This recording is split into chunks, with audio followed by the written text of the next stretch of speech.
Assalamualaikum, Prof. Asad. Can you hear my voice?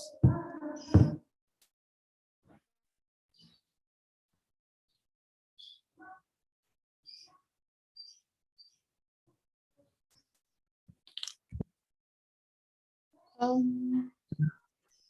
cannot hear your voice. Maybe I have to stop screen.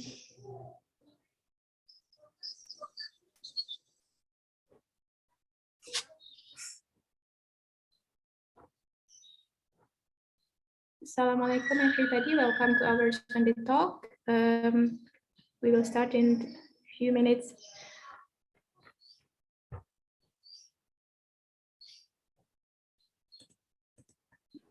Belum aktif ininya mikrofonnya, Mbak. Mikrofonnya.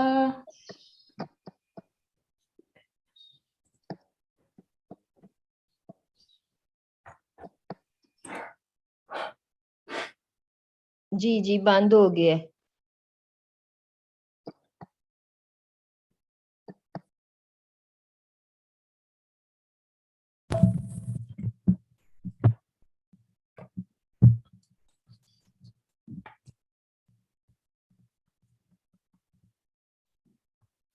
Hello, can you hear me now? Hello अस्सलाम वालेकुम। Walaikum assalam. Hello, can you hear me? Yes, Prof. I can hear you Okay. clearly. Alhamdulillah. All right, Yes. good. Alhamdulillah. So I will open the, yes, Alhamdulillah. Okay, yes, I think I have to mute everybody. The other.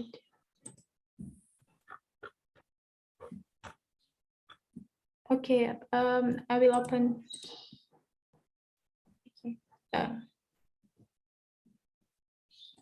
Okay.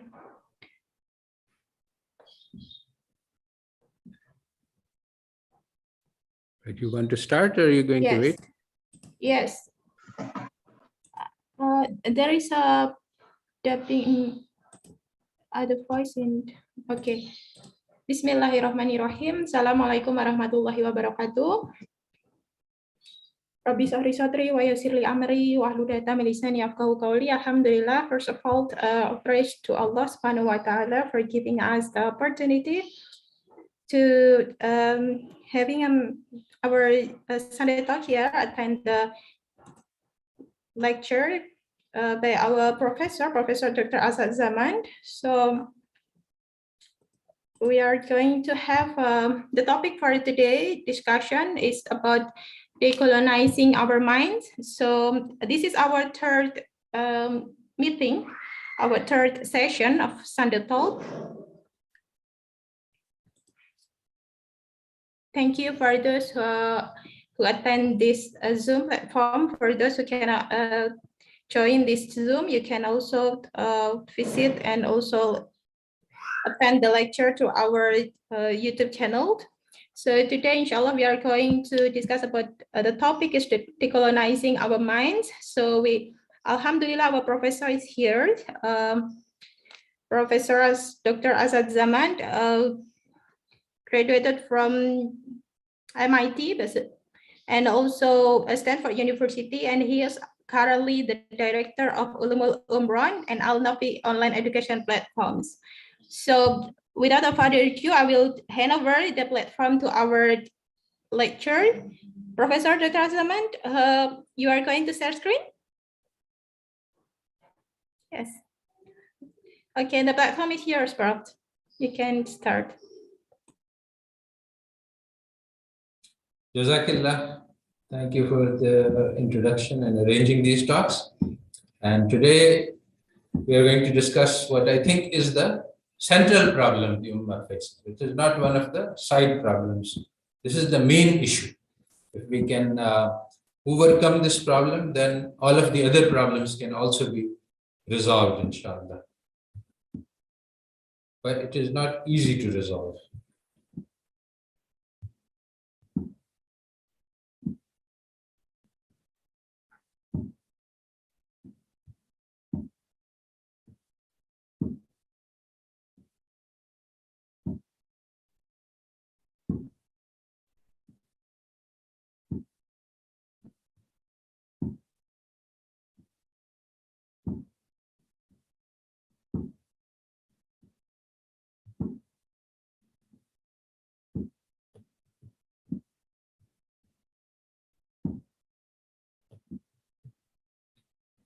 Okay, Bismillahirrahmanirrahim. So we will start this talk on decolonizing our minds. So we start by noting that European countries conquered the entire globe almost and turned them into colonies. So by 1914, almost the whole world was colonized. After the World War II, then the independence started, and now there are very few colonies. So one very simple fact of life is that the people who win the war get to write the history. The people who lose the war do not get to write history. So, for example, in the USA until very recently, there were statues of Columbus and celebrating him as a hero. But actually, his as a person, he was a very, very bad man. He did a lot of very cruel things. And recently, when Howard Zinn, who wrote A People's History, explained what he had done, there was a widespread movement, and people threw down his statues and read Columbus Day as Indigenous Peoples Day. Instead of celebrating the person who had conquered and killed, they celebrated the people who were colonized and conquered and destroyed and genocided and murdered. So one of the very important books of the 20th century was this Edward Saeed book of Orientalism. And basically, if you want to say in one sentence what this book is about, it says that the process of global conquest and colonization created a superiority complex in the West. And everything that Western authors write about us, whether it is history or whether it's psychology or whether it's science or whether it's literature, whether it's novels, whether it's movies, everything, it shows the East as inferior and the West as superior. And there are many reasons for this, but one of the main ones is that there was an enormous amount of violence and brutality and ruthlessness and murder and genocide in the process of conquest. So this is highly immoral. And this idea that we are the most superior beings on the planet, this justifies this violence, because they say, oh, the other people, they are not even human beings, so we can treat them like animals.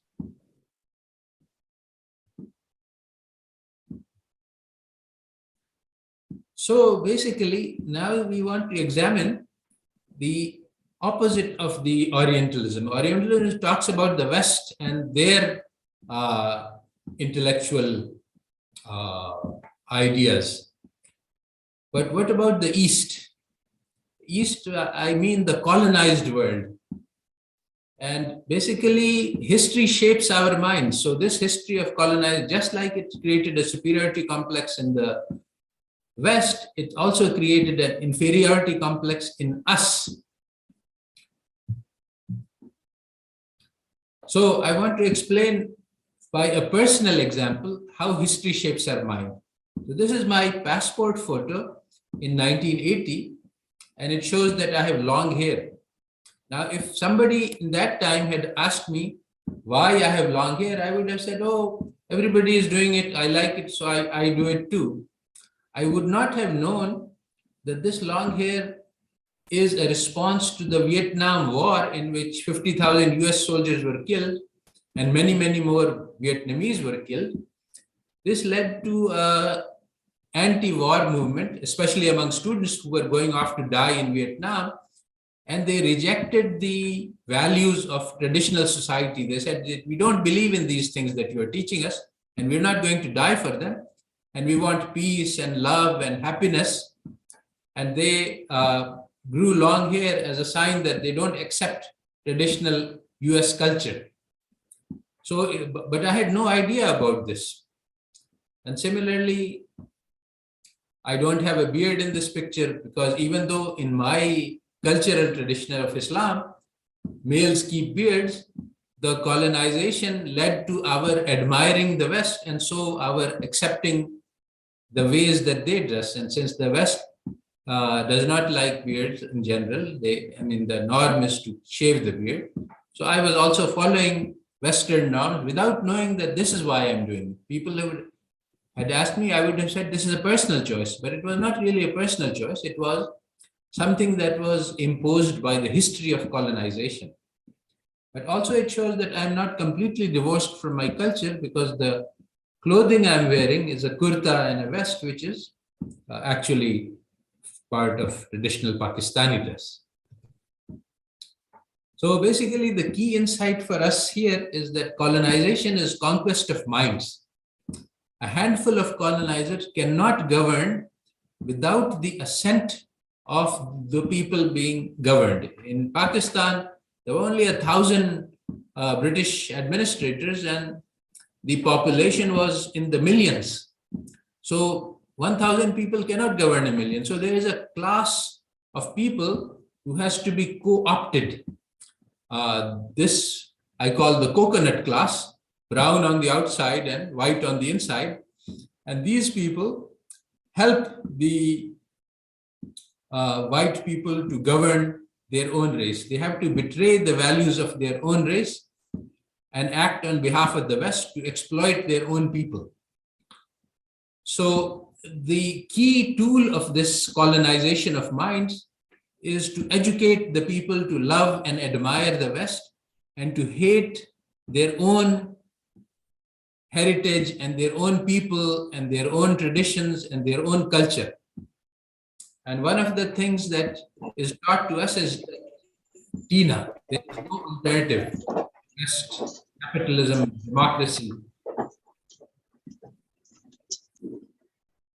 So many people say that, well, colonization ended after World War, and so it's been 70 years. So why talk about that now? So the point is that the colonization of minds is done by Western education, not by conquest. And so Western education is just as strong, just as powerful, even more than before. So colonization of minds is going on today. What does the Western education teach us? It teaches us the main lesson that all useful knowledge today comes from Western intellectual tradition. And how does it teach us that? Because in the courses that we take at the university, there is no mention of al-Ghazali, Ibn al-Haytham, al-Kindi, Farabi, Biruni. So we learned that whatever they did, it is unimportant and irrelevant for today. All useful knowledge today, this is what we learn indirectly, because this is all we are taught, that all useful knowledge today is produced by Europe and European intellectuals over the past few centuries. And the most important thing from the Islamic point of view is that the Western education teaches us that the Quran is not relevant for our problem today, and the Quran cannot guide us out of our current darkness. This is the lesson of a Western education. So, to regain our heritage, our culture, our traditions, our religion, our deen, we have to decolonize our minds. But it is very difficult. But at the same time, it is very necessary. So I'm going to do some things in this lecture which are parts of the process, but it is a long and difficult process. Not that at the end of the lecture, you will all be decolonized, but you will start to think about the things we need to think about in order to decolonize our minds. So the first step is to have awareness, self-knowledge, to understand that there are thoughts in our mind which are not our own, and we have been programmed to believe these things. So first, very simple, global conquest means that West is superior, we are inferior. West is developed, we are underdeveloped. West is civilized, we are savages. West has advanced scientific knowledge, and we have primitive superstitions. So these are just very simple things which are all false, but we have been trained to believe in them. So one example of a colonized mind is Salman Rushdie, very famous man. And he has written 3 novels. Well, he has written lots, but in his novel called Shame, he ridicules his own family and his relatives and his kinfolks. In Midnight's Children, he ridicules his own culture and his own nation. And in Satanic Verses, he ridicules his own religion and heritage. So this is what an example of an inferiority complex looks like. When you hate yourself, your people, your culture, your heritage, your religion, your history, everything you hate, that is an inferiority complex. And I'm sure we all know many people who have that. And actually the thing to understand is that we all also have it to some extent, maybe not to the maximum extent of Salman Rushdie, but we are this environment is so strong in favor of the West that we cannot avoid having this kind of a inferiority complex. So there are 2 worldviews. One is the Islamic worldview, which says that the sun of guidance rose in the valley of Mecca and Medina 1450 years ago. And this brought light to the world, the message of the Quran and the Sunnah of our Prophet. As opposed to this, what we are taught in our Western education is the Western worldview that all of mankind was in ignorance and darkness until the sun of reason rose in the West in the 16th century and dazzled the world with its brilliance.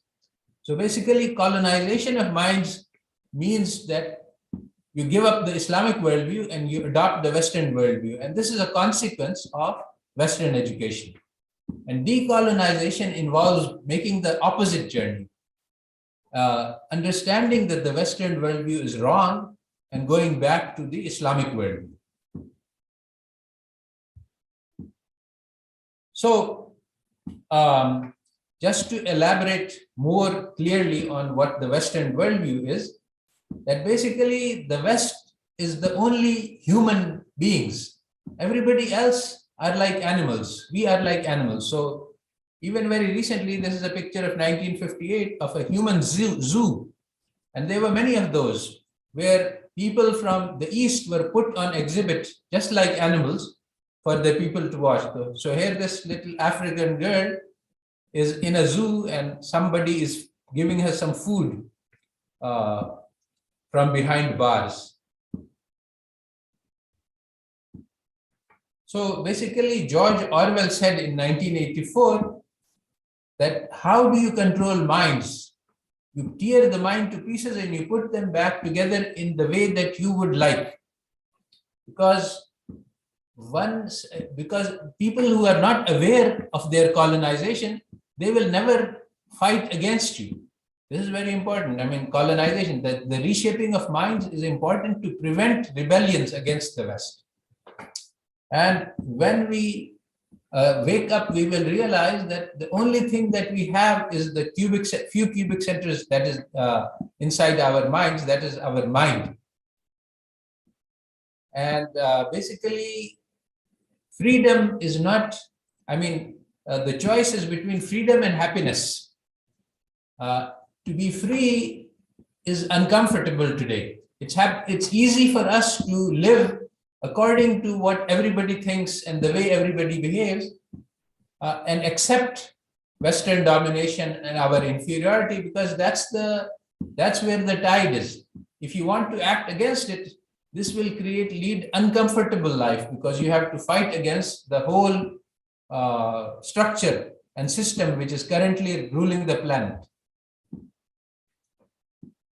So one of the Western myths is materialism, that you are just a small person, you weigh 60 kilos or something, and the big world is big and you cannot change anything because you are such a small piece, and to change things you have to have weapons and materials and armies and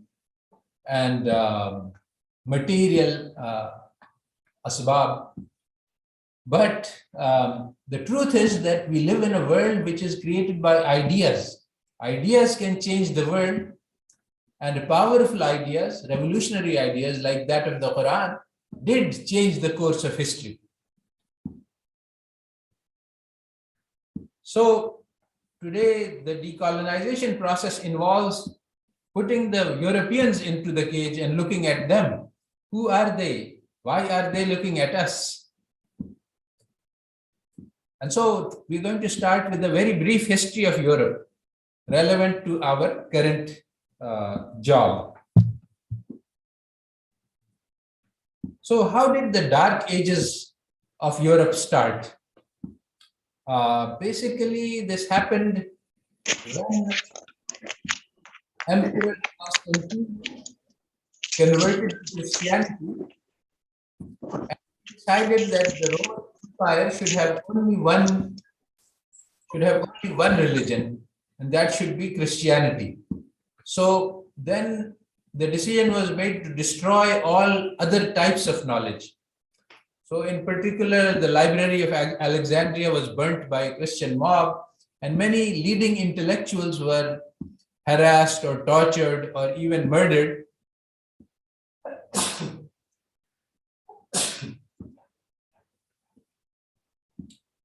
So after getting rid of all of these books, the general crowd in Europe became very, very uneducated. They didn't have any knowledge.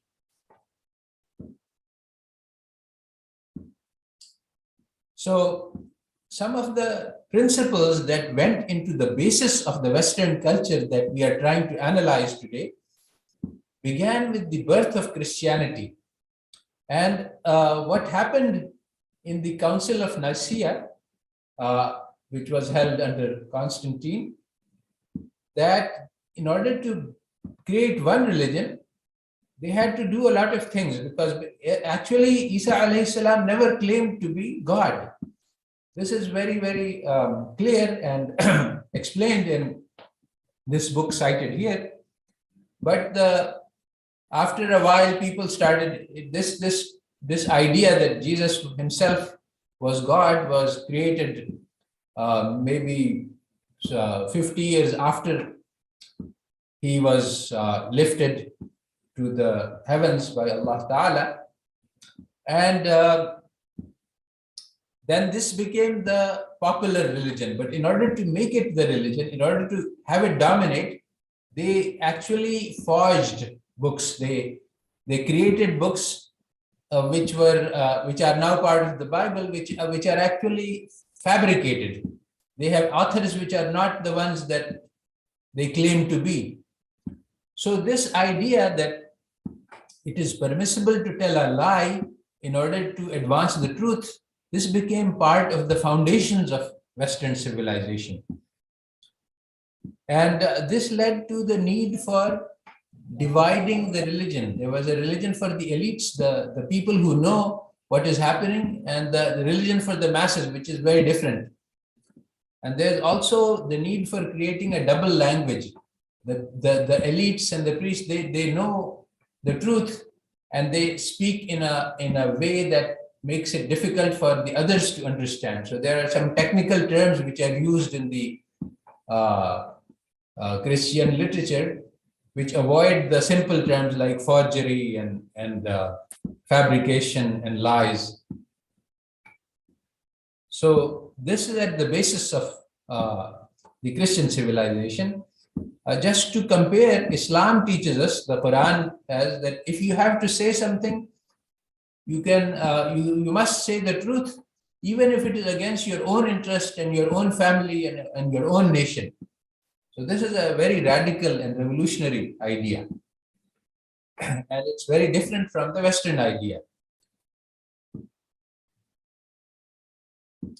So the golden age of Islam started with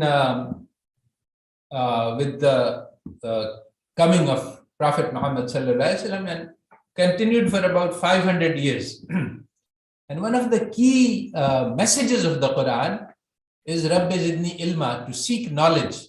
Adam alayhi salam is created, then he is given the knowledge of the names. After he was given knowledge, then the angels make sajda to him. So this shows the superiority of the knowledge that he was given. And the Quran is full, and the ahadith are full of the merits of seeking knowledge. So the hadith says that seek knowledge from the cradle to the grave, and that the person who goes out of his home in search of knowledge is like the mujahid, the person who is going on a battle, and Allah Ta'ala makes his path to Jannah easy, and the angels spread their wings underneath his feet. And there are so many praises of knowledge. So the Muslims were very, very avid seekers of knowledge. And they gathered knowledge from all civilizations, the Greeks, the Romans, the Persians, the Chinese, the Egyptians, the Indians, and the Phoenicians. And say the Muslim libraries were full of hundreds of thousands of books. And this was the main cause of the rise, the rapid rise of Islamic civilization. Today, all over the Islamic world, ignorance is widespread, and Muslims are no longer seekers of knowledge. And this is one of the main reasons for our downfall. This knowledge, of course, led to a lot of practice, and all sorts of technology and sciences were developed. So, because of this advanced civilization, Europeans who were barbarians living outside, they saw the glitter and the glamour, and they started invading in order to get some of this wealth. It is very important to understand that the Crusades were not religious wars, although it is widely believed that this is so. Actually, it was barbarians living on the outside of an advanced civilization. They were trying to go in and conquer and to bring back the loot. So during this interaction, the Europeans, who were basically ignorant savages, realized that the Muslims have something very important, and that is knowledge. So when in the decline, the civilization of Al-Andalus started to decline, and it had 700 years of civilization. This is double the length of the European civilization. So like all civilizations, as our historian Ibn Khaldun has pointed out, that civilizations grow and develop and mature, and then they start decaying. So this was also in its period of decay. So the Europeans started to recapture the Al-Andalus, and they first captured city of Toledo in 1085. And for the first time, instead of burning the books in the library, they started translating them. And this was the beginning of the Renaissance, the rebirth of Europe. You have to understand the very, very important role that libraries play. Today we have the computer, and so we can get our knowledge from the internet, but in the olden times, there was nothing other than books, which were the carriers and the transmitters of knowledge. Allah Ta'ala says, "Allama al-insana ma lam ya'lam, allama al-insana bil qalam." So, of course, Allah Ta'ala does not teach by writing the pen, but He gave us the Quran, a written word, which can be shared by many, many people at the same time. The only other method is the teacher to student method, but this is very slow and inefficient. As a teacher, I take somebody, I teach for 4 years, and then he learns, and then he passes on this knowledge. So this takes a long time and is a difficult process. But with the book, you can reach hundreds of thousands of people at the same time. So when the Library of Alexandria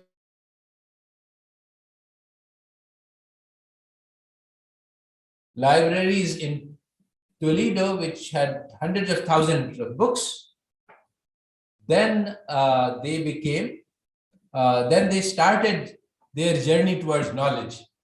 And people often talk about the decline of the Islamic civilization and why it happened. And one of the reasons must be that the Mongol hordes, when they captured Baghdad, they destroyed an enormous library with millions of books. And this was a tremendous loss of knowledge. So one of the historians of Europe has explained how actually Europe was created by Islam. Europe was just a collection of barbarian tribes which were always fighting each other. They they didn't have common language, they didn't have common culture, they didn't have common history. But when Islam threatened to run over all of Europe, they became united in opposition to Islam. And again, the Crusades strengthened this sense of identity. So basically, Europe is only the collection of enemies of Islam united on the basis of Christian religion. And this created a very big problem for the church. How can we justify borrowing knowledge from Muslims when we think that these people are ignorant barbarians and savages? So now I'm going to go through some of the central false claims of Eurocentric history, which we have all learned. One of these is that the enlightenment of Europe occurred all by itself. The reason people just started to think rationally all of a sudden without any reason. And that Europeans have unique ability to reason, think, to do science, and they have unique capabilities of governance with democracy and justice and freedom and everything else that they praise highly. And they also say that, they conquered the globe and colonized it for our benefit. They have an advanced civilization and they wanted to bring the benefits of the civilization to the rest of the world. And then under European leadership, there has been amazing progress, increase in knowledge and in standards of living, so that the dominance of the West has been extremely beneficial for the world. And everyone, all human beings have benefited enormously from the progress in science and technology created by the West. So these are 5 major claims, and we are just going to go briefly and explain why these are wrong. So the first myth, that the European Renaissance occurred spontaneously, we've already discussed. This is wrong. And in fact, basically all of after the translation started in 1100 something, it took 1 or 2 centuries for this process to be completed. And during this period, all of the intellectual progress was due to the translations of the books from the libraries of the Muslims.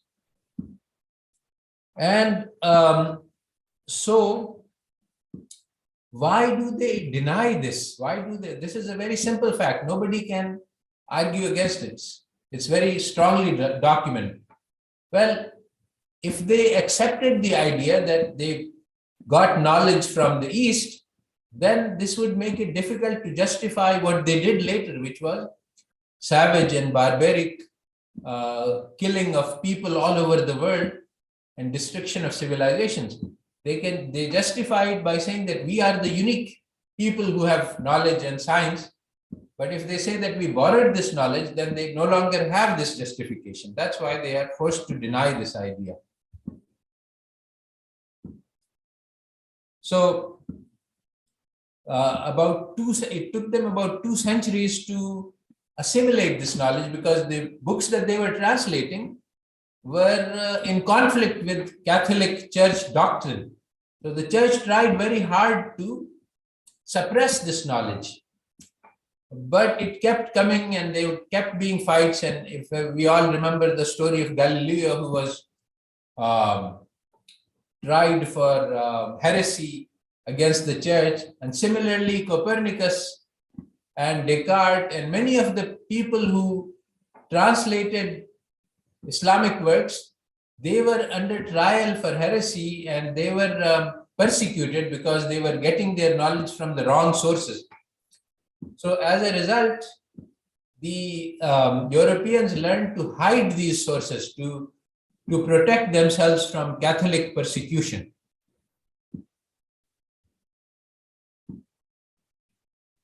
So basically, because of this enormous difficulty in acknowledging the Islamic contribution, they suppressed this knowledge in their official accounts. So what happened is that after the Dark Ages of Europe and the 500 years of Islamic Golden Age, enormous amounts of knowledge was developed by the Muslims, but the Europeans, when they got this knowledge from the Muslims, they denied the Islamic origins. So as a result, there is an economist, Schumpeter. He writes about the great gap in economic thinking. He says that the Greeks had some economic thoughts, and then for 500 years, all of mankind stopped thinking. So it's only when the Europeans got the Greek philosophy back from the Muslims, then economic thinking began again. The truth is that Adam Smith plagiarized heavily from the Persian school of thought, but this idea has been removed from history. So basically, what they did was that of all the 500 years of knowledge produced by the Islamic civilization, they put a lot of it back to the Greeks, and the rest of it they copied and they took it for themselves. So, for example, Copernicus was just a translator. Descartes also borrowed heavily from al-Ghazali. And Newton borrowed heavily from Ibn al-Haytham. But all of these names have been erased from history so as to not give credit to the Muslims. So the second myth is that Europeans are uniquely rational, scientific, civilized, creative, hardworking, honest, etc., etc., etc. All of the good qualities are those of the Europeans, and all of the bad qualities are, of course, of us Easterners. So just to understand how this works, Immanuel Kant is known as the greatest moral philosopher of the West, and he has written that every man, if he is rational, then he should be respected. But now, one thing that we don't understand is that Kant was a racist. He believed that only the white people are rational. All the other people are like animals. And what he has written is really disgusting. And in terms of, he describes how we should beat the African slaves to cause them a lot of pain, but not to kill them, because if we kill them, we will be destroying property. So he describes how you can construct a whip which has thorns at the end, which will cause a lot of pain, but which will not kill the person. So this is the greatest moral philosopher of the West, trying to explain how to whip an African slave so as to cause him maximum amount of pain. So how was the myth of European intellectual superiority created?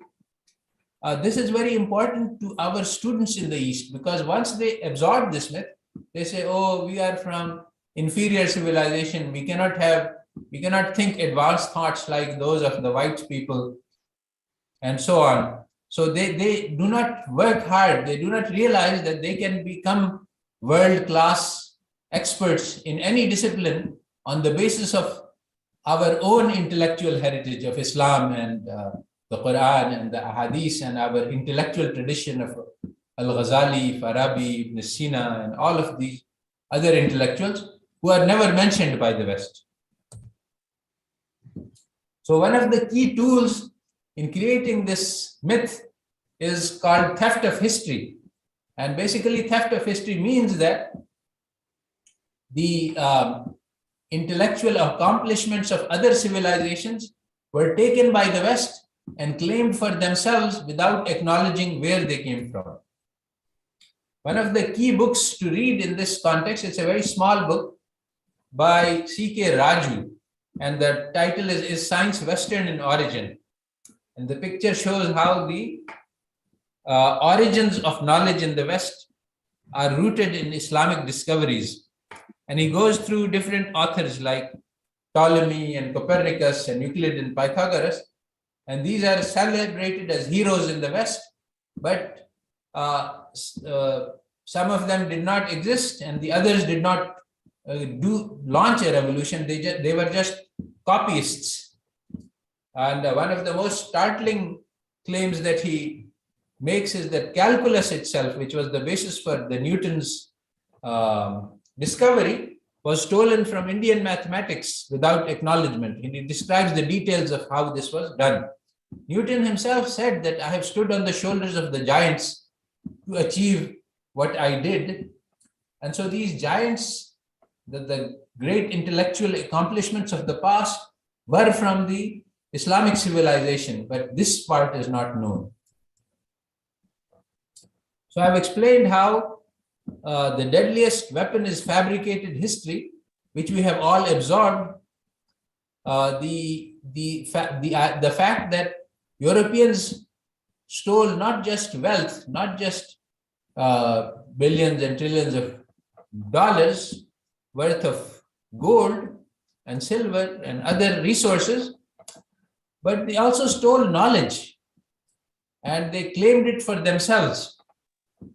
So because of this wrong history which is being taught all over the planet today, we believe this also, that all good knowledge, useful knowledge today was created by the West, but this is not true.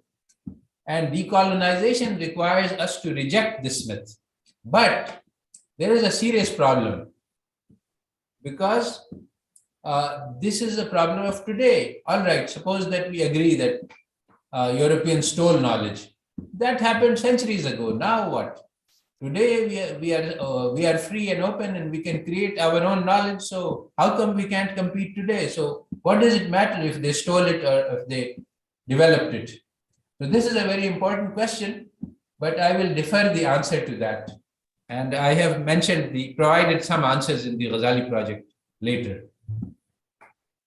So one thing to understand is colonization was about the theft of wealth, but also not so well known theft of knowledge, and also very importantly, theft of our indigenous institutional structures for production of knowledge. The madrasa system and the supporting system of waqf, which provided funding for this system of education, which ensured that every single child in the Islamic civilization, if he wanted an education, he could get it for free. This is very, very important to the growth of knowledge in our society. Today, it is not possible. In the Islamic world all over, there are very, very talented children, but they don't have access to education because the Western system is that you have to have money if you want to have education. In the Islamic system, this was not necessary because it was understood as the collective responsibility of our own civilization to educate all the children, not just my child. But now the institutional structure which enabled this is no longer there. And so this is why waqf is so important, to create waqf to enable the education of children all over the Islamic world. So the third Eurocentric myth is that the process of conquest and colonization was carried out for the benefit of mankind.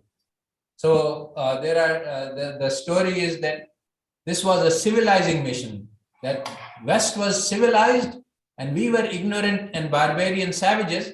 So they wanted to bring the benefits of their civilization to the barbarians, and that's why they conquered and killed and looted the world. So the antidote to this myth is to read about the colonization. So there is this book, King Leopold's Ghost. I gave it to one of my students to summarize, and she said that it was so horrible that she could not sleep because what the millions of people were killed, they would take a family, and this has happened to millions of people, and they would tell the man to go out and collect rubber from the trees, and he had a quota, he had to bring in some amount of rubber, some specified amount. If he could not produce that amount of rubber, then his hands were chopped off in front of his family and he was left to bleed and die. So this kind of horrible things were done during colonization. Indonesians have their own horror stories. Yes, this is in the Dutch War of Independence. There were millions of Indonesians killed brutally, ruthlessly, and the people who killed them, they were made as heroes. And so there is this statue of Jan Pieterszoon Koen in Indonesia, And after this, the recent awakening and the understanding, and these are not heroes, these are barbarians, the people are trying to pull down the statue, but the police is protecting them. There's this book about the British Empire and how it was just a continuous river of blood that was the source of the power of the British. They just kept killing and killing and killing. So basically, to decolonize our minds, we have to differentiate between the story which is being told and the truth which is underlying. And for that purpose, it's very useful to consider the invasion of Iraq, which happened only recently. So there was a cover story that was created in Europe and USA that the invasion of the war is to liberate the people, to bring them freedom and democracy, and to destroy an evil dictator, and to protect the world from the threat of weapons of mass destruction. All of these were just lies. And the reality is that the war was done for the protection of oil interests. And sometimes the truth slips out. So one of the European leaders, Madeleine Albright, was asked on the stage, on TV. They said, you can find a recording of it, video clip on YouTube if you like. And she was asked by the interviewer, we have heard that 500,000 children died in Iraq. That's more than Hiroshima. And is it worth it? You know, your political goals, you want to control oil. And so are you ready to kill 500,000 children for it? She said, yes, it's a hard choice, but it is worth it. So this is the real barbarian civilization that is ready to kill 500,000 children to achieve political goals. So the fourth myth is that there has been a lot of progress under Western leadership. So to understand this, we have to understand what progress means. So here is the argument that is being made today. Today, there is a lot more awareness of the very, very bad things that Europeans did. And also the very, very bad things that, that capitalism does. So a new argument has been invented to defend Europe and to defend European civilization and to defend capitalism, which is their economic system. And this is called the hockey stick argument. And it shows that if you look at all sorts of indicators, then everything is flat up until about 18th, 19th century. And then suddenly everything starts skyrocketing. So there is an explosive growth in life expectancy, in GDP, in reduction in poverty, in energy capture, and in democracy, etc., etc. So they say that even though there are many problems, yes, billion people are poor and there's inequality and there is injustice and there's oppression and there's wars, but everything is getting better and amazingly so, almost miraculously so. So we should put up with the system despite all its faults because of so much that it is delivering so fast. So this is a false argument, but this is the current argument. So we need to learn how to argue against it. And unfortunately, this is a difficult argument, and it's difficult to counter it. You can counter it effectively, but it requires some time. So I'm just going to give some sketch of some things that we can use. So first of all, what is the criteria for progress? You see, the criteria for progress is the one that the civilization which chooses to conquer and loot and exploit chooses. So if you have more power, you have more money, then it doesn't matter if you looted the money from others, you are more advanced. So that's one thing, that the criteria for progress are not the right ones. And also, this is just one line. It shows us averages, but it doesn't show the true picture, what is happening to the people as a whole. So if one person has $1 billion and all others have $1,000, then the average will be maybe 1 million. And so you can say that on the average, everybody has $1 million, but the reality is that there is 1 billionaire and everybody else is poor. So the average conceals the true picture. Did scientific progress lead to prosperity? Actually, scientific progress has brought us to enormously destructive wars. The World War I and World War II had death toll in like 70 millions, never before seen in the history of planet, because of the advanced technology of bombing and many other scientific inventions which led to death and destruction on a large scale. And ultimately, all of this science is destroying the whole planet, and it is possible that humans are able to live on this planet. So progress really means that we should all feel more welfare. So the Western myth is that welfare is just pleasure, power, and profits. But actually, human welfare depends on our character traits and our social relationships. And the consumptions of goods and services just brings a short-term pleasure, but not long-term welfare. And today, if you look at what's happening in the West, because of their emphasis on just gathering material, so they are very high standards of living, meaning that they live in big houses and drive big cars and have fridges and washing machines. But the family is almost broken. More than 60% of the children are born outside of to single mothers, and there are very, very few. This percentage of families that are mother, father, and children is like about 25% now. It used to be 60%. So the families are being broken up because everyone is selfish and greedy. And there's this very nice video to watch, which explains the difference between short-term pleasure and long-term welfare. And if you look at how much wealth has gained, the planet is becoming wealthy, and we look at where this wealth is going, this is in the US where the data is available. So the top 1% and the next 9% have more than half of the wealth.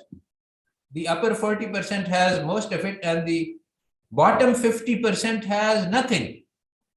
So half of the planet is growing poorer, but the average is going high. So we can say that there is growth.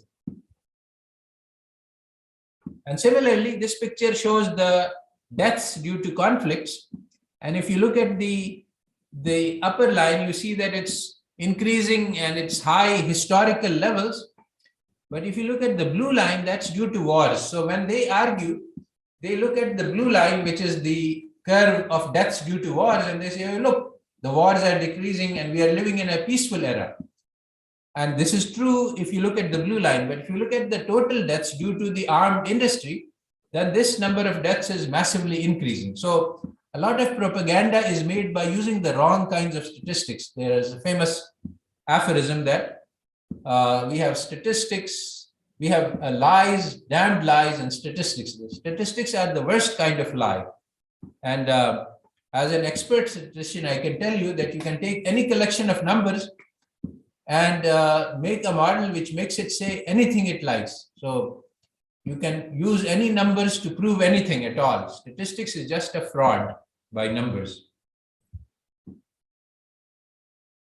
So this is the real hockey stick. What has been happening to the temperature, and it has been going up since 1900, basically because of the energy. You see, they say about how we have been able to use a lot of energy, but they don't mention that this energy use is destroying the planet we live on. And there is a lot of documentation of how very terrible things are happening in terms of climate change. One more argument against the hockey stick is the Easterlin Paradox. And basically, Easterlin shows that the GDP is not very correlated to the happiness level. And here, this is in the USA. It shows that the GDP has been going up and up and up, but the percentage of the population who say that we are very happy has been going down steadily. So basically, money does not buy happiness.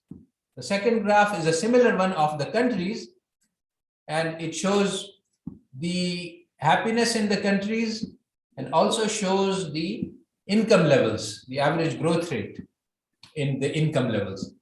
And it shows again that there is a negative correlation. Countries which are growing very fast are not very happy, and countries which are not growing very fast have more happiness. So the correlation is weak, but basically what we can see from this is that growth in standards of living is not the cure for becoming, having more welfare or becoming happier. And so the fifth myth is that everyone has benefited enormously from Western progress. Actually, today, maybe 7 or 8 people have half the planetary wealth, and more than 1 billion live under less than $1 a day, which is very, very poor conditions. And this is even though we have enough money to feed, clothe, house, educate, and provide healthcare for everyone on the planet. About 700 billion is needed for this. But today, the countries all the countries around the world are spending 2.1 trillion on wars, but not 700 billion to educate. Why? Because capitalism depends on having a lot of poor people who can do labor for cheap so that the capitalists can make lots of profits. Today, the amount of excess money spent on food, which leads to obesity, is around 260 billion, and that is enough to wipe out the hunger on the planet. So there is a massive amount of imbalance in the system, but the averages hide all of this. So now we come to the topic of our lecture, that we have been taught some poisonous ideas. We have to clean them out. That's called unlearning those ideas. And then we have to relearn the good ideas. And so making a criticism of the West is never enough for any meaningful progress. You have to provide an alternative. And that's what the Ghazali Project is really about. The European narrative is that the Europeans undertook global conquest and colonization to bring the benefits of their advanced civilization. And Cecil Rhodes, the famous Rhodes Scholarship, says that we are the finest race in the world. And the more we inhabit, the better for the human race. And destroying the inferior races is even good for humanity. So here is a picture of the statue of Rhodes being taken down in South Africa. And now some understanding is being developed even in the West. So I think they're taking it down in Oxford University as well. But the battle is going on. So the counter narrative is very simple. Basically, Europeans say that they were civilized, but the truth is that they were savages and barbarians, and they destroyed civilizations all over the globe. And there's a very nice quote from Mahatma Gandhi. What do I think of Western civilization? Yes, it would be a very good idea if they became civilized. Just think about what would a world ruled by barbarians look like. You see, children of barbarians would be trained to enjoy killing and watch bloodshed. But you know, today children play these video games and they are trained to shoot others and then when they shoot, the picture shows the blood coming out and the person falling down, and the children learn to laugh and enjoy at this thing. And so the basic philosophy is that we live in a dog-eat-dog world. You have to seize the moment, enjoy your pleasure. Don't worry about society. Don't worry about anyone else. Just take your pleasure. So ethics is that all is fair in pursuit of pleasure and power and profits. This is a cutthroat competition. If I get the chance, I will cut your throat. If you get the chance, you cut my throat. And the society is built on individualism and hedonism and greed. And the goal of life is to maximize pleasure.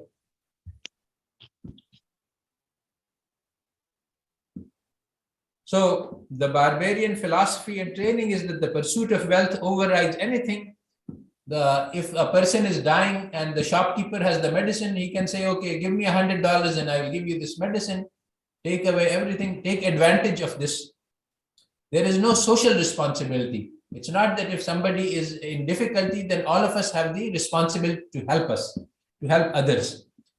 How fast the culture has changed, let me tell you, in Pakistan, probably it's the same in Indonesia, that when I was growing up, if somebody who was training to be a doctor would say that, I'm actually learning medicine so that I can make a lot of money, that would be considered very, very bad. We would say that he's a very bad man to think in this way.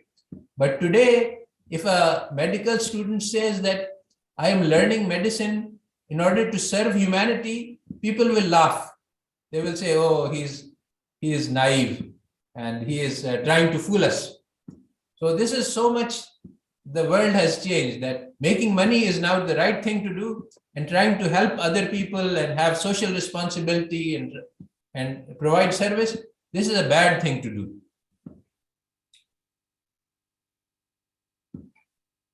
So basically, how can there be ethics in such a world? There isn't. The business ethics was created by Milton Friedman. He said that the only business of business is to make profits. They should not try to be socially responsible. And this created a massively bad image for corporations. So today we have this movement of corporate social responsibility. This is created as a counter strategy. And it's explicitly written that if we improve our image, we will make more profits. So you do a good deed not because to serve humanity, but because to improve your image to make more profit. And what this means is that you spend $1,000 to help a widow or an artist, and then you spend $10,000 to advertise it, because the goal is not to help, but to make publicity. So there is a quote from Shoshana Zuboff, who was a Harvard MBA professor, and she said that what we have taught has caused a lot of damage and suffering. The Islamic alternative is to provide service to humanity. And basically, West teaches us that you provide service in order to make money. Islam teaches us that we make profits in order to provide service. We have to make profits so that we can feed and clothe ourselves and our employees and give them a good life so that they will enjoy providing service. And providing service is one of the best of the deeds for the sake of the love of Allah. So this is basically the end. Where do we go from here? There are various talks that I have linked. An Islamic economic system is built on generosity, on cooperation instead of competition, on social responsibility, taking care of each other. These are diametrically opposite to the principles of the West. And we are trying to build an Islamic system on a society which is trained to be competitive, individualistic, to selfish, greedy. This is all written in the books of economics. This cannot be done. We have to change our ways of thinking. We have to decolonize our minds. Then we can build an Islamic economic system. And the root of the problem is Western social science, which basically takes the European ideas and says that this is science. Everyone must be like this. So we have to reject all of the Western social science, because it's all built on study of European society, which was like this. But European society is not the same as Islamic society. So when we say social science for Europe, that's fine. They can study their own society. But when we want to develop Islamic social science, then we have to base it on the fiqh of Islam. The fiqh of Islam teaches us how to run societies. There is an Islamic alternative which I am trying to develop, and this is, of course, a task for thousands of scholars, not one person. But the basic idea is to build on the foundations provided by Ibn Khaldun. And of course, there is the Ghazali Project, which we all know about, and this is built on 3 pillars. First is having faith in Islam, faith in Allah Ta'ala, faith in the message that this provides guidance for all times. And then it's built on courage, the courage to reject the Western cause, gods, to see through the deceptions of Western knowledge and of their wrong philosophy of life. And then it's built on creativity. Use the message of Allah Ta'ala to create new ways of thinking, to rebuild the stock of human knowledge on the solid foundations of the Quran and the Sunnah. And so there is a lot of recommendations in this post, but the first place to build is by our own personal self. And there is a 10-minute video, Learn Who You Are. Today, we have to recognize our own identity as a human being, as Allah Ta'ala describes, one human life is worth the whole planet. So we have to learn that we are very precious in the eyes of Allah. Allah Ta'ala wants to buy our lives and our wealth in return for the Jannah. So instead of selling our life in the labor market, we should learn how to sell our life to God. And may Allah Ta'ala give us the tawfiq to do that. And so this is the end of my lecture.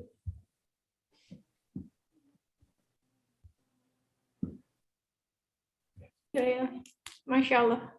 Jazakallah khair, Professor Dr. Asad Zaman, for a very insightful lecture. So we are going to have a question and answer. I will give opportunity first to those who are going to ask directly.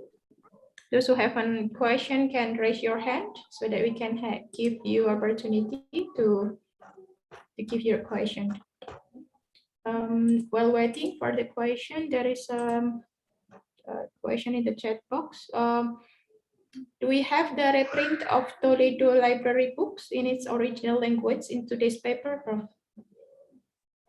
No, some of them which were translated, they are available, but the library was captured and conquered and the books were taken and spread over Europe. So the translations are available, yes. Maybe the originals will also be available in some museums and in places in Europe. But there were hundreds of thousands of books. So you cannot get all of them for sure, but you can find some of them. Yes, there are some of them are available. Okay, thank you, Prof. For those who attended the Zoom platform, we encourage you to fill in the attendance list so that later on we can give you an update on our upcoming events. So anyone in this platform would like to give you a question directly? You can raise your hand. Maybe we'll also, okay. Brother Arafat, you can unmute yourself. Thank you, sir, for your very precious presentation. I would like to ask a question that, do you think that the splitting of knowledge into Islamic and Western is also a product of colonial legacy? Because we know that in pre-colonial era, both rational and Islamic sciences were going hand in hand in traditional Muslim Islamic educational institutes. And this is evident from the fact that historian like Ibn Khaldun, muhaddith like Qazi Ayaz al-Maliki, and a philosopher like Ibn Rushd all have come out and studied in the same institute. But once we have been intellectually colonized and the superiority of Western knowledge became internalized within our minds, so this intellectual colonization led to the replacement of holistic approach to the knowledge with a more secularized way of thinking, way of knowledge that was fragmented, reductionist, and materialistic. You know about Dars Nizami curriculum, which dates back to the 18th century scholar Mullah Nizamuddin, was rich enough regarding the Uloom al-Maqul and Uloom al-Manqul.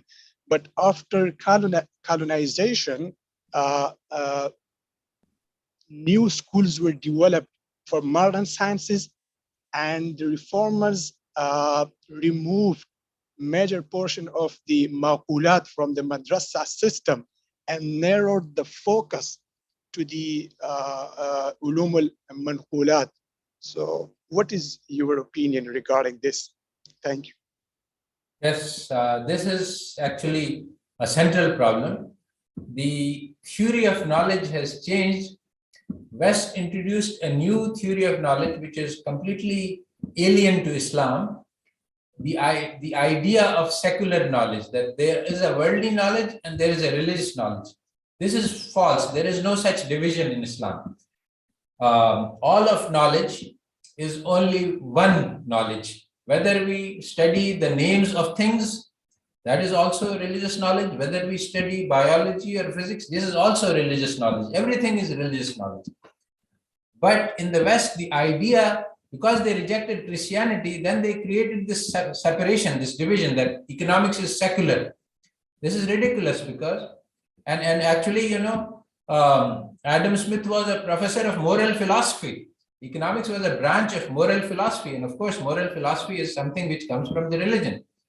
So, but what you pointed out was very important, that today Muslims have also accepted this distinction, that there is secular knowledge and there is religious knowledge. This is a very, very big mistake which Muslim intellectuals are making even today. And so in our madrasas, we are teaching only Quran and Hadith, and we are not teaching biology and mathematics and calculus. And this is a big mistake, because then it appears that our religious scholars are ignorant of the realities of today's world, and the knowledge that is being taught in the madrasas is not adequate to give the student the tools that he or she needs to deal with the problems of today. So it makes it seem like our religion is not capable of dealing with these problems. And this is really the central problem. Actually, our religion gives us guidance about biology and about physics and about chemistry, all of these things.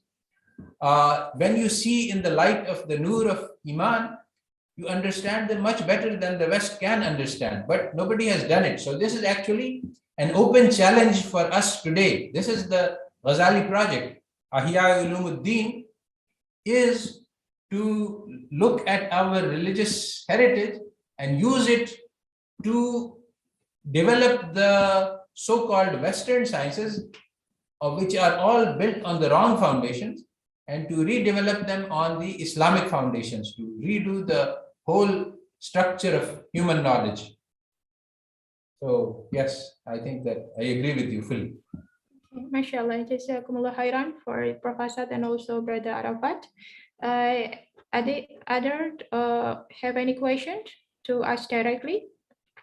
It's maybe we're waiting, Prof. It's very interesting that you mentioned previously that it is also a mistake when our madrasah didn't teach about the technology, the calculus, but so maybe in your suggestion, like what we have to do, the most visible thing, I mean, is that we have to take an education, and the education even in my country also based on Eurocentric, also the textbook that we use. So it means that we have to better to have a homeschooling, for example, for our children and also for our family. And what your suggestion? Yes, I think that is true. Homeschooling would be helpful.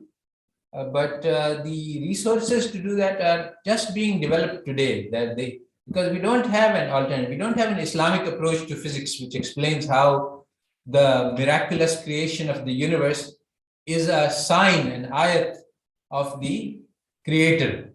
Because it is so amazing, the creation of the universe. It's so beautiful. It's such a powerful testimony to the creator.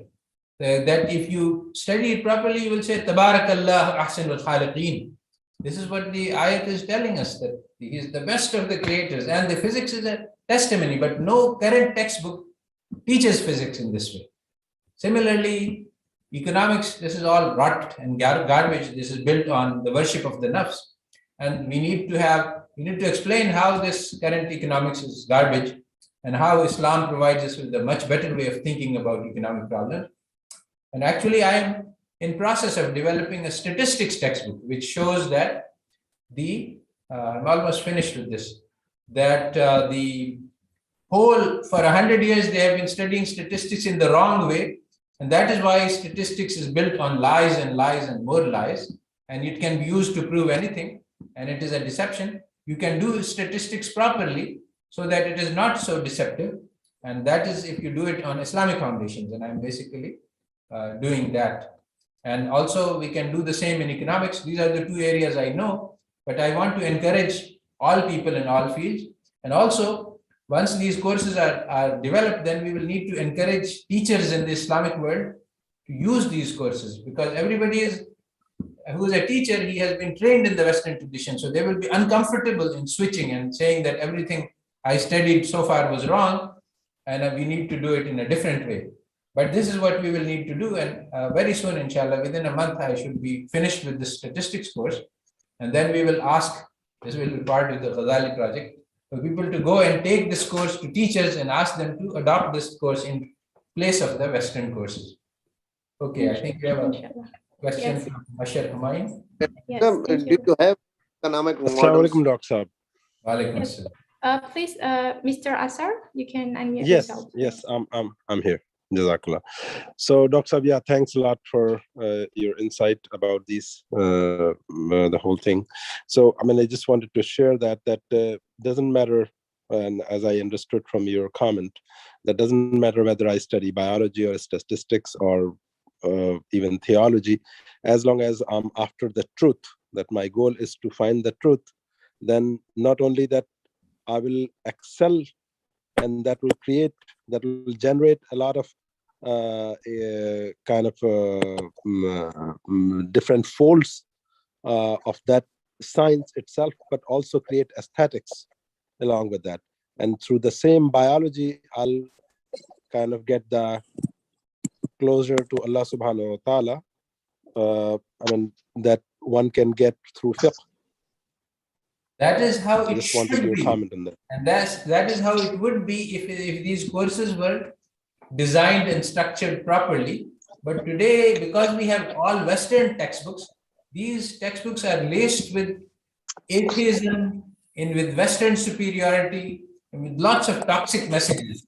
So today, when you study them from Western textbooks, then you will absorb a lot of poisonous material along with the real knowledge that is part of the Islamic conception of knowledge. So the urgent call today is to rewrite these textbooks, to take out the Western prejudices and poisons, and to reframe them on the foundation of Islamic knowledge. Oh, yang pisang itu. Okay, thank you. Jazakallah khairan, Prof. Asad and Mr. Asar. I will give opportunity to Brother Muhammad Hanif to unmute yourself. Yes, thank you very much. Assalamu alaikum, Dr. Sam. And Dr. Sam, who will make this things, rewrite curriculum and make our model madrasas alternative to the... There are lots of people all over the world who are engaged in efforts in this kind of thing. All over the world, many different people are working on this project. Is there And, model? Is there there's any no specific model, but we have 1,000 years of Islamic education that provides us with a model. And basically, we have to go and look at how this was being done. And our models of education are very different from Western models. We didn't have grading, and we didn't have tests and exams like they do. And our methods of education were very different. Yes. Then practically, is there any in Pakistan? I'm talking about, asking about. Is there any model existed in their Pakistan? There are a large number of different people who are trying to develop Islamic schools. They all have some parts of the truth, but a perfect, well-developed Islamic educational model does not exist. And this is the goal of the Ghazali Project, is to create an alternative to Western education. Okay. And the other thing is that, is there any, do you have any writings or any books on economic model of Pakistan, Islam? Because socialist... Many posts and blogs, and I'm in process of writing a book. But socialist claim in the, when we talk with the socialist people, they claim that there was no economic system in the past in the Islamic system. Islam did not give economic model or economic system to the world. And what is the answer to them? Well, Islam provided education, health, and all social needs to the entire ummah on the basis of private charity, waqf. This is very different from the socialist system, which provides the needs to the people on the basis of government intervention. And when you do the socialist model, which gives government a lot of power, then the government gets a lot of power to oppress and exploit people, whereas the Islamic social system is based on individual and private charity using the system of the waqf. So this system is very different from any other system, and of course it is a Islamic system which was used in for 1,000 years all over the Islamic world. So this is nonsense to say that there was no such Islamic system. That means ignorance of history. Jazakallah khairan for Prof. Asad and also Brother Muhammad Hanif. There is also a similar question in the chat box about what kind of model of Islam education that we can use, and also who will write and develop the model. So yes, this is the Ghazali Project is exactly to develop this model. And who will write? You will write the part that you can. It's a very thing. I mean, we need to write textbooks in biology, mathematics, physics, chemistry, biology, economics, politics, social science, everything. So obviously no one person will do it. The different people who are specialized in different fields. Today, what I want is volunteers to redo the Eurocentric history that we have been taught. We have been all taught that these people were heroes. They are actually the worst people on the planet, and there are lots and lots of books, but very few people know about them. There's a few books even about the Indonesian atrocities, very, very few. We need to have more. And then there's, I have a list of 10 different books which explain how the colonization by the West was such a horrible process. We need to I'm looking for people to read some of these books and summarize them so that it is more widely known, because everybody thinks that the West is heroes and they went and they brought civilization to the people, whereas in fact they were actually plundering and looting and committing genocide and mass murders and really barbarians and savages. So yes. Thank you, Prof. There is also a question from our brother who attend the lecture through YouTube channel from Brother Muhtasin Sultan. We appreciate your ideas and knowledge and working to come out from this complex. So the question is, how can a working person can participate in this cause? Oh yeah, well, the ideas that I have presented in my posts and blogs, they are very simple. I've meant to make them accessible to the general public. They are not meant for the intellectuals. Actually this work that I am doing is also being done at a very high intellectual level, talking about Immanuel Kant and the Western philosophy. It's very difficult to understand and follow this work. But my attempt is to reach the people. And so people who are working, they should start discussing these things, these ideas, that with their family, with their friends, try to explain how we have been. You will find every day somebody who says, oh, we Indonesians, we Pakistanis, we are such terrible people, we are corrupt, we are dishonest, we are lazy. All of these ideas are the colonizer ideas, because this is what we have been taught to think, that the Europeans are honest, we are dishonest, they are clever, we are stupid, we are corrupt, they always tell truth, we always tell lies, and all sorts of idiotic ideas, but inferiority complex. So this is the thing that we should fight within ourselves. We should explain that no, we are good people, we have honesty, we have iman, we have deen, we have many good qualities, And the Prophet ﷺ told us that look at the good qualities of the your fellow people, and don't look at their bad qualities. So we should try to talk about good qualities according to Islam, and we should try to keep a curtain over anything bad that we see. And this will spread positive self-image, which is the first thing we need to decolonize the mind. So we have to work to create a positive self-image. Whenever we see somebody criticizing Indonesia or Pakistan or Muslims in general, we should counter that. We should say, no, it is not like that, brother. And there are lots of good things going on in the Islamic world. MashaAllah, Jazakallah khair, Prof. Asad Zaman. So here, Brother Hanif also mentioned that he wants to be a volunteer and contributing in the developing education system. So I share your blogs. Maybe Brother Hanif from Pakistan can follow and also read the work of our Professor Asad Zaman, so they can later join and contribute, because we also have a group, right, Prof? They can join, yes, in the mailing list. In last meeting, I also asked from Dr. Asad Zaman, said that I am totally agree with your mindset, your thoughts, your ideology. We are common. That's why I am here with you. I want to contribute, and I'm working my PhD thesis. I am doing PhD in Namal University, and my focus is to convert all the knowledge to the national language. This is my focus of to change the system of education, and for this purpose I want to meet with you. How can I meet you in Islamabad? You can send me a message. This is a private thing, not to discuss here. We can talk about it later. MashaAllah.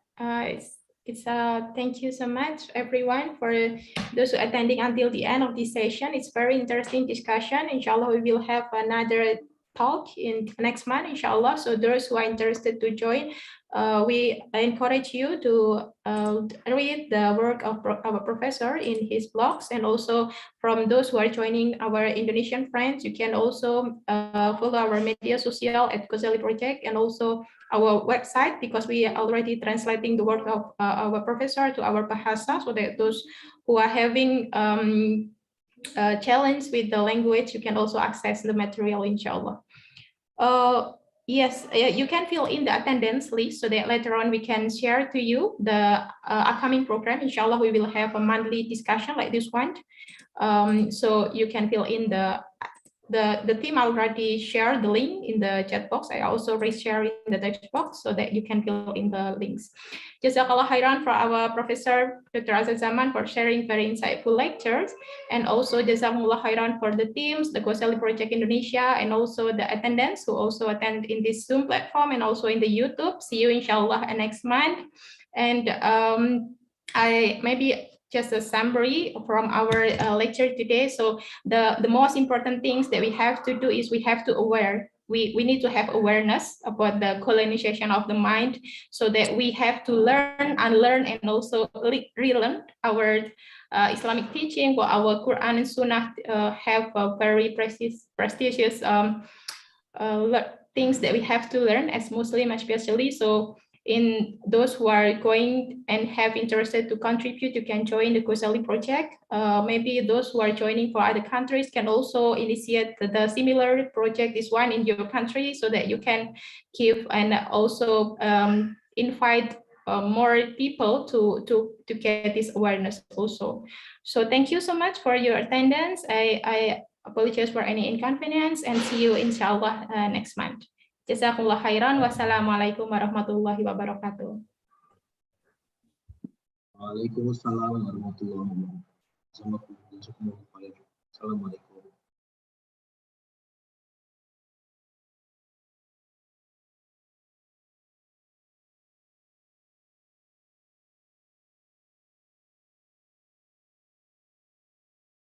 Thank you Rahmi dan teman-teman semuanya. Assalamualaikum.